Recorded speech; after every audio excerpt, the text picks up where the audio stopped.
E para falar um pouco mais sobre essa tragédia, sobre o perfil desse homem que matou 12 pessoas, inclusive a ex-mulher e o próprio filho, estamos recebendo aqui no estúdio a psicóloga Flávia Lima. Bom dia, Flávia, Bom tudo dia. bem? Tudo Obrigada bem. pela sua presença. Nada. Falar de um assunto aí que chocou todo o país, né? Só se fala nisso. E você que trabalha diretamente com famílias, eu queria que você me explicasse o seguinte: é muito comum esse tipo de briga quando um casal se divorcia? Sim, infelizmente. É. E na clínica, no consultório, infelizmente, tenho casos parecidos até. A violência é muito grande. E você acha que piora quando inclui filho? Sim, Muito. filho. Porque o poder sobre o filho, quem o filho vai ficar. O amor, de repente, pode ter acabado naquela relação, mas o filho é uma disputa É. por quem fica com ele, por quem faz melhor, E quem cria melhor. a gente conseguiu perceber aí, até na cobertura que a gente fez desse caso, que isso acontecia, né, entre eles. A gente viu cartas que ele deixou dizendo que a mãe proibia ele de ver o filho, né? Como é que deveria ter sido isso, assim? Como é que você imagina, como psicóloga, a cabeça desse homem? Olha, ele tinha 40 e poucos anos. Eu fico pensando quantas coisas ele já deve ter feito na vida dele, falado, agido, semelhantes, com muito ódio, foi alimentado para chegar ao ponto que chegou. Então, assim, acho que deixou crescer mesmo. A família, a essa hora que morreu a dela quase toda, Sim. né? Ele tinha um ódio danado. Ele matou 10 mulheres. Inclusive, nas cartas, ele fala até do Poder Judiciário, das técnicas, que ele devia ter matado a elas antes, mas iam prendê-lo antes disso. E ele não ia conseguir terminar toda a chacina que ele fez. Então, não foi um surto, porque ele programou. Agora, uma doença muito grave nele, uma loucura mesmo. É considerado um psicopata, Acredito que Flávia? sim, acredito que sim. Pena que morreu todo mundo e fica muito difícil a gente analisar. A minha vontade hoje, como terapeuta familiar, era encontrar a família dele. Gostaria muito de falar com essa mãe dele, com esse pai dele. Para entender esse perfil. Para entender esse perfil, como chegou até agora. Só eles, eu acredito, que possam nos esclarecer até para que nós, enquanto profissionais e famílias também que estão passando por situações semelhantes, se preocupem com pessoas que estão com um machismo muito forte, com ódio muito forte. Muito difícil. E o psicopata, ele tem esse traço desde pequeno, desde criança, ou ele desenvolve, de repente, num surto, como foi o caso dele? Eu acho que desenvolve, vai desenvolvendo, vai desenvolvendo. Tem não nasce com isso, não é uma doença? Não sabemos. Tem a genética, tem a família, né? A criança, tem muitas ações em crianças que ainda precisam de mais estudos, muitas doenças inventam, hiperatividades, mas a criança vai crescendo, o núcleo familiar também. Eu acho que isso existem controvérsias e nós precisamos estudar mais e observar mais o crescimento do ser. Tá, mas dá para perceber nesse caso que muito da revolta dele foi realmente pela não presença do filho, né? Para ele não poder estar com o filho, que pelo jeito ela travava isso um pouco, né? Eram quinzenais e vistoriadas na casa dela. Acredito que muito difícil, essa mulher morreu, é uma pena também, mas acredito que houve exagero dos dois lados. Erros dos dois lados. Dos dois lados. Lógico que e talvez doenças, né? dos dois lados. Caso esse abuso não tenha realmente acontecido, uma doença da parte dela. Caso tenha acontecido, que parece que as investigações sanaram, pararam, não foram até o fim por falta de provas, mas o judiciário está aí. Então, existem problemas dos dois lados. E da família inteira que presenciou isso. Pois é, deveriam saber o que estava acontecendo, né? Parar. E agora a gente vai ver uma reportagem sobre alienação parental, um problema sério que já é considerado caso de justiça. E o que muitos pais não percebem é que essa disputa pelo filho tem uma vítima direta, a própria criança. Um homem transtornado por não poder conviver com o próprio filho. Separação que gerou em Sidney um sentimento de revolta alimentado ao longo dos anos, desde que o técnico de laboratório perdeu na justiça a guarda de João Vitor. Em 2012, a ex-mulher Isamara denunciou à justiça que o menino teria sido abusado sexualmente pelo pai. Na ocasião, o juiz considerou que as acusações não ficaram completamente comprovadas, mas mesmo assim estipulou regras de convívio restritas. Nesta carta, o técnico de laboratório deixa claro o ódio que sentia da ex-mulher e da família dela. Aqui diz ser vítima de uma injustiça, de um plano armado por Isamara para afastar ele do filho. Nesse outro trecho, o homem lamenta não poder desfrutar a vida ao lado da criança. Todas as ligações e encontros com o menino passaram a ser gravados por Sidney. Qualquer coisa virava motivo para ele se sentir perseguido pela ex-mulher. Isa, por causa de quantos minutos você vai brigar comigo, Isa? Por causa de quantos minutos você vai brigar comigo? Papai vai embora? Tá? Não chora, não. Depois de uma das conversas, ele escreveu em um diário que Isamara dava balas para João Vitor não conseguir falar ao telefone. O que você tá comendo? Tubarãozinho. Tubarãozinho? Você tá comendo tubarãozinho? Oh, que danadinho. Fala pra mamãe, depois você come. Depois que você telefonar, você come. Um beijo, tchau. Fica com Deus, te amo. Tchau. Essa advogada especialista na área de família teve acesso aos áudios e à carta de Sidney. Para ela, a todo momento o assassino dá indícios de que o filho era vítima de alienação parental, quando um dos pais manipula e induz a criança a ter repulsa pelo outro. E isso pode ter gerado revolta e levado ele a cometer o assassinato coletivo. Devido à separação, devido ao rompimento de laços dele com o filho, essa desestrutura que houve toda na família, e tudo indica que sim, que houve uma alienação parental sim, da criança, principalmente quando ele fala que a criança, numa época, chorava de saudades e depois ele pouco podia ver, foi afastado do filho. De acordo com a especialista, a alienação parental é mais comum do que a gente imagina. Para se ter ideia, 60% dos processos dela giram em torno desse problema. A advogada explicou para a nossa equipe que, como normalmente a guarda da criança fica com a mãe, as mulheres são as principais alienadoras e geralmente fazem isso para se vingar do ex-companheiro, mas são os filhos os maiores prejudicados. A criança tem necessidade de convívio com o pai e com a mãe. E que essa disputa de posse, essa disputa de o filho é meu, o filho eu vou afastar o filho de você, essa vingança é totalmente destrutiva para a família, para o alienador, para o alienado e para a criança. O crime brutal aconteceu no dia 31 de dezembro, minutos antes da virada do ano.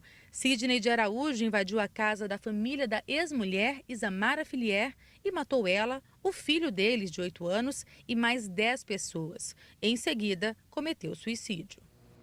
Flávia, a gente vê aí, esse caso atingiu o pior, né? Mas existem muitos casos parecidos.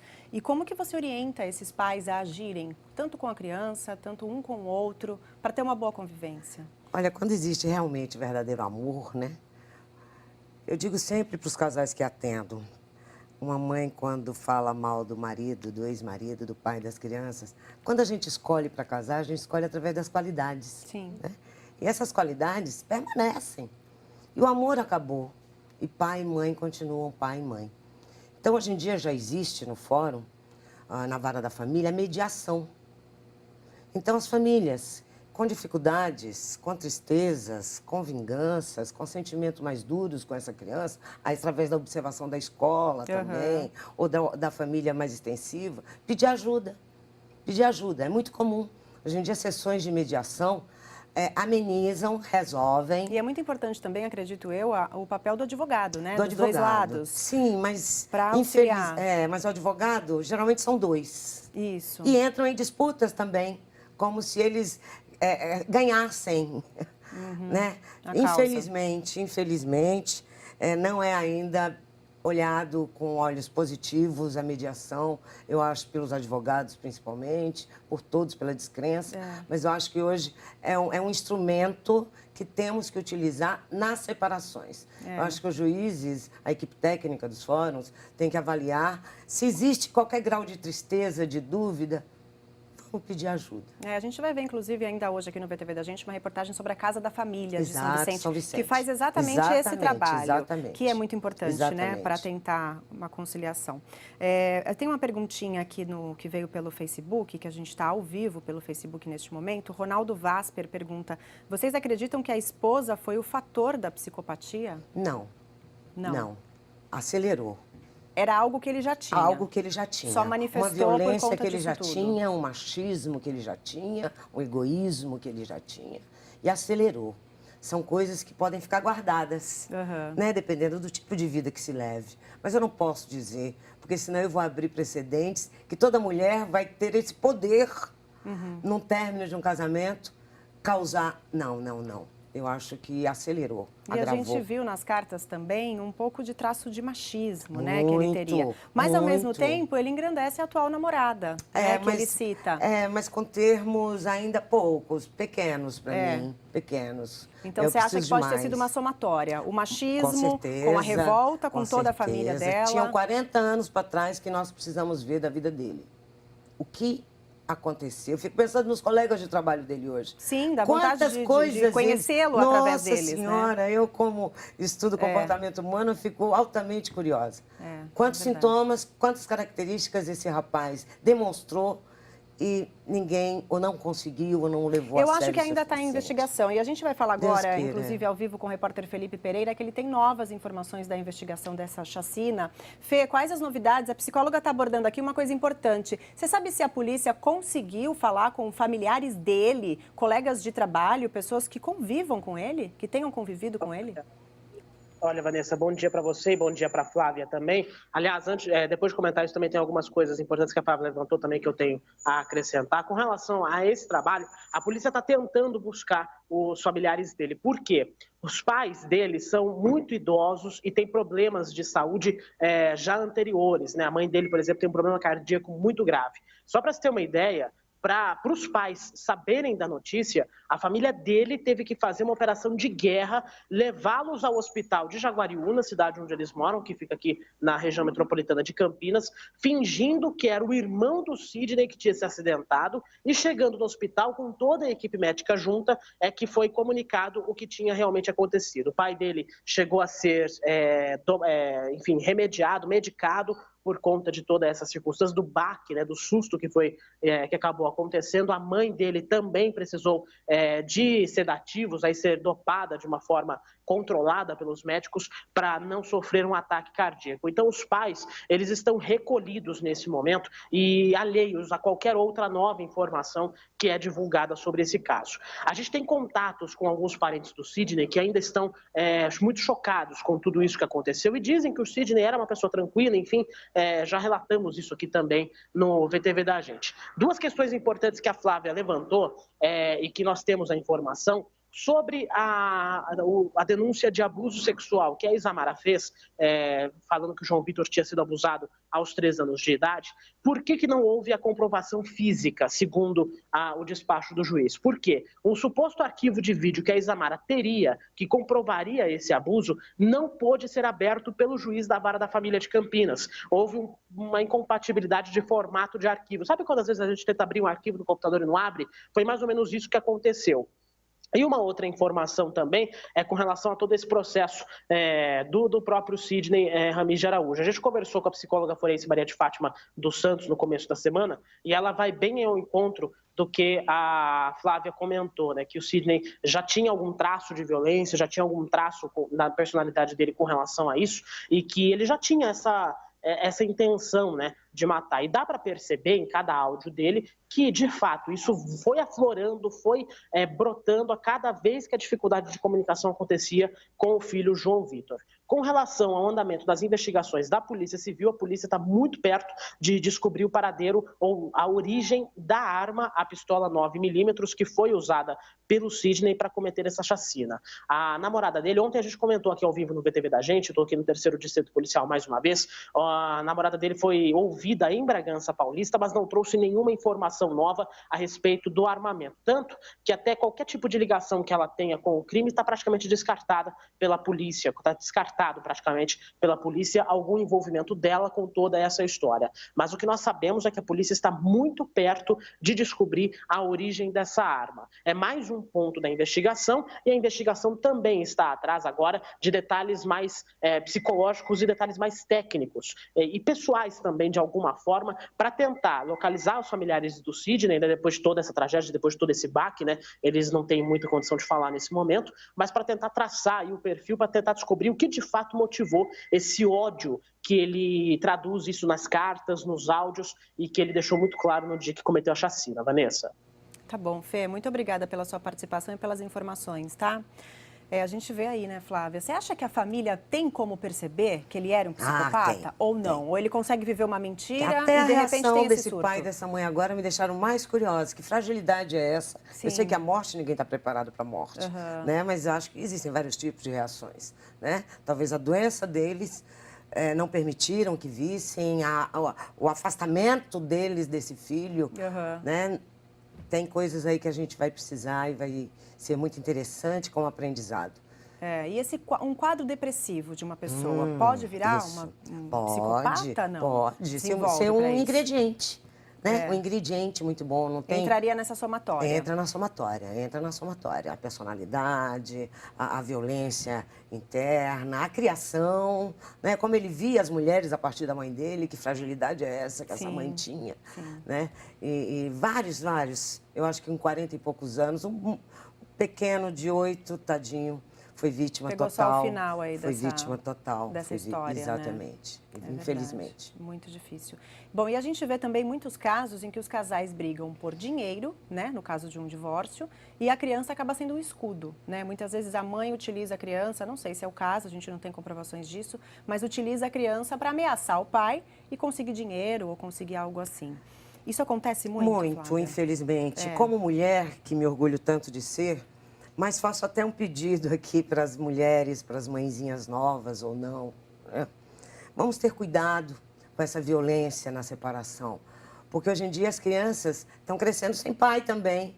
E é preciso ter um pai, né? Quando a gente se apaixona por alguém, quando a gente escolhe alguém para casar ou ter um filho, como eu já disse, a gente escolhe por qualidades. Qualidades essas que acabaram acabaram o amor, enfim, o tempo, seja lá o que for. Mas que essa criança tem que ter pai também, partindo dessas qualidades. Defeitos todos nós temos, E, infelizmente, como foi mais até, mas hoje em dia as mulheres ainda ficam muito com os filhos, né? Na separação. Está existindo a guarda compartilhada, mas está sendo muitas conversas difíceis de se travar nas decisões da guarda compartilhada. Mas ajudou muito a vinda da guarda compartilhada? Ajuda muito para homens que querem ser pais. Sim, que querem cumprir esse papel, querem cumprir esse papel, que precisam cumprir esse papel, que as crianças precisam desse pai e que às vezes precisam de ajuda também, né? Ninguém nasceu sei ser mãe ou sei ser pai, né? Mas as dificuldades vão surgindo e eu acho que nós mulheres, as mulheres que estão se separando hoje, precisam pedir ajuda também, viu? E saber separar as coisas, né? O relacionamento do filho que vai crescer. Conforme a violência, essa violência vai ser reproduzida por ele depois. Sim, você já pensou se essa criança fica viva? Exatamente. Vendo tudo isso? E nós vemos vários casos de crianças hoje. A família dele, a mãe dele. Exato. E esses jovens que sobraram, esses dois menininhos que se esconderam no banheiro. Mortos. Difícil. É um caso que manda recado para muita gente, inclusive para nós que estamos aqui. É verdade.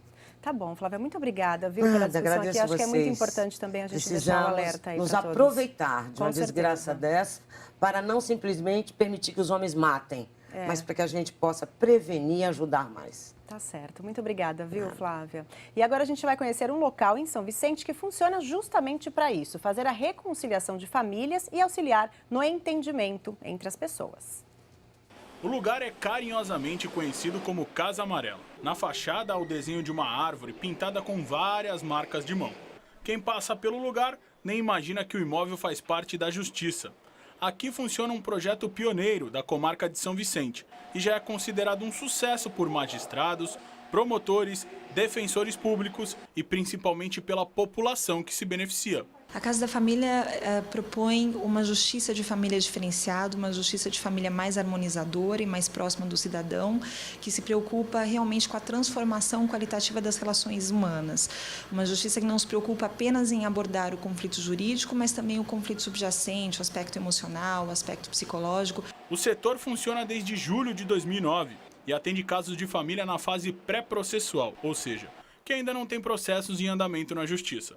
O imóvel conta com 2 salas de conciliação e um espaço especialmente montado para o atendimento de crianças e adolescentes, utilizados por psicólogas. Em geral, as pessoas que chegam ao lugar são encaminhadas pela Defensoria Pública, Ministério Público e Delegacias da Mulher, mas qualquer cidadão pode procurar o atendimento espontaneamente. O Poder Judiciário transita da cultura do litígio, aquela cultura baseada no medo, na competição, na atribuição recíproca de culpa, para uma cultura da paz, uma cultura baseada na colaboração, na solidariedade, na responsabilidade partilhada. Os projetos implantados têm feito a diferença no encaminhamento e nas soluções de conflitos familiares existentes.